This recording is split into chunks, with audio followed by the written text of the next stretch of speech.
Louis XIV a eu de très nombreuses maîtresses. Tant qu'elles étaient avec lui, elles avaient le droit à beaucoup d'honneur, de l'argent, des bijoux, un bel appartement. Mais que sont-elles devenues après leur relation avec Louis XIV? Voici donc l'histoire et surtout la fin des maîtresses de Louis XIV. Commençons par celle qui a déniaisé le roi, Catherine Bélier, dite Cato la borgnesse, parce qu'elle était borgne. En 1674, son époux, qui n'était pas le roi, décède. Elle se retrouve très endettée, et elle est si vieille qu'elle doit aussi s'exiler de la cour. Elle est tellement endettée qu'elle doit vendre l'hôtel de Beauvais, qui était un cadeau qu'elle avait reçu en remerciement du déniaisement du roi. Mais Louis XIV avait beaucoup d'affection pour elle, après tout c'était sa première maîtresse. Il va donc racheter l'hôtel de Beauvais et lui offrir une deuxième fois. Quel gentleman! Puis il y eut Marie Mancini en 1658 quand le roi a 20 ans. C'est son premier véritable amour, auquel il est obligé de renoncer pour épouser la reine quelques années plus tard.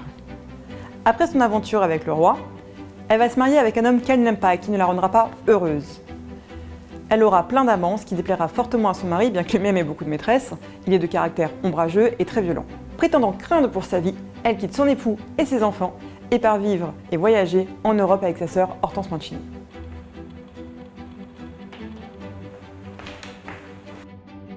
Le roi fréquente aussi avec Olympe Mancini, en 1656, la sœur de Marie, et aussi avec sa meilleure amie, Mademoiselle de la Motte d'Argencourt. On note que le roi ne s'arrête pas à ce genre de petits détails. Louis XV, son descendant, fera pareil quelques années plus tard en sortant avec les sœurs de Nesle. 4 sur 5 précisément. Comme beaucoup de dames de la cour, Olympe est soupçonnée d'avoir empoisonné beaucoup de gens, y compris son mari. Elle est donc compromise par cette affaire de poison.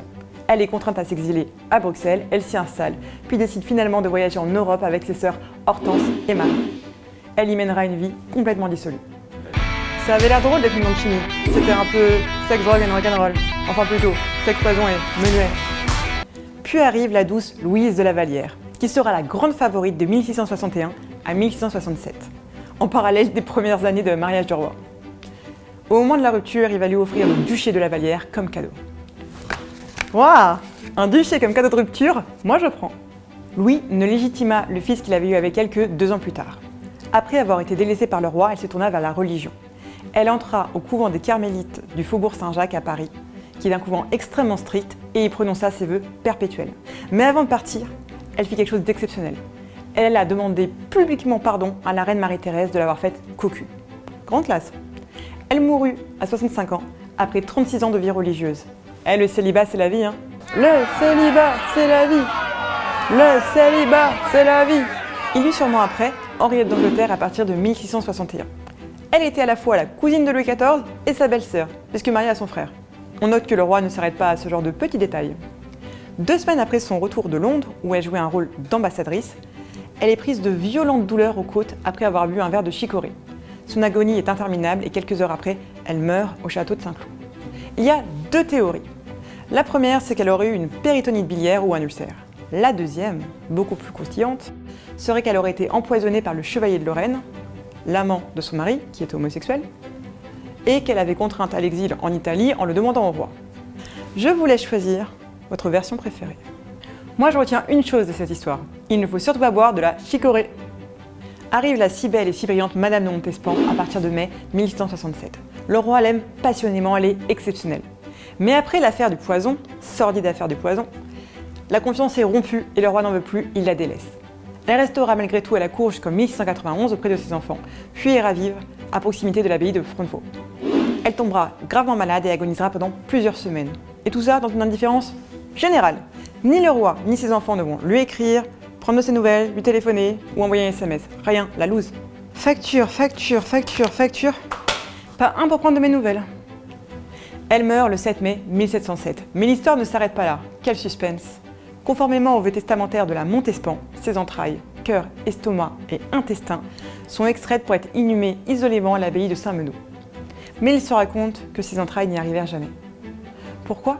Parce que la personne en charge de l'embaumement ressemblait plus à un boucher qu'à un bon médecin de famille. Il a donc fait du mauvais travail. Et les entrailles pourrirent et avaient une odeur pestilentielle. Et donc la personne en charge du transport était tellement incommodée par cette odeur qu'elle finit par jeter les entrailles dans la fosse aux cochons. C'est ainsi que finit la grande favorite, dévorée par les cochons. Triste destin. Pendant le règne de Madame de Montespan, Louis XIV repéra la très jeune et surtout très jolie Angélique de Fontanges. Il avait alors une 40aine d'années et elle, moins de 20. Madame de Montespan folle de jalousie, fit ravager l'appartement de sa rivale pendant la nuit par 2 ours apprivoisés que lui avait offert Louis XIV. On est d'accord que vous ne comptez pas récupérer la caution? La Fontange ne se remet pas d'un accouchement qui s'est mal passé. Elle souffre d'hémorragie. Blessée dans le service, écrira l'acoustique Madame de Sévigné. Encore une fois, la rumeur d'un empoisonnement court. Elle devient languissante et sa beauté s'altère. Or, Louis XIV n'aime pas les femmes malades.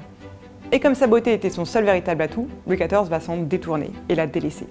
En cadeau d'adieu, en avril 1680, il va quand même lui offrir le duché, le fameux duché de Lavallière. Il va également lui octroyer une pension de 22 000 écus.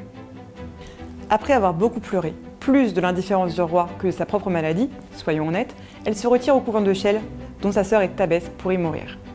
On raconte que même à l'agonie, la Montespan aurait tenté de l'empoisonner encore une fois. Le roi finira par aller lui rendre une dernière visite et aura quelques sanglots, ce qui fera dire à notre duchesse « Je meurs contente, car mes derniers regards ont revu pleurer mon roi ». C'est poétique. Et enfin, Madame de Maintenon, sa seconde épouse, qui l'épousa avec beaucoup d'amour en 1683, à l'âge de 45 ans. Elle mourut paisiblement au couvent de Saint-Cyr, qu'elle avait fondé, qui était une école pour jeunes filles nobles. En 1794, des ouvriers entreprirent des travaux dans l'église dans laquelle elle était enterrée, et ils tombent sur une dalle.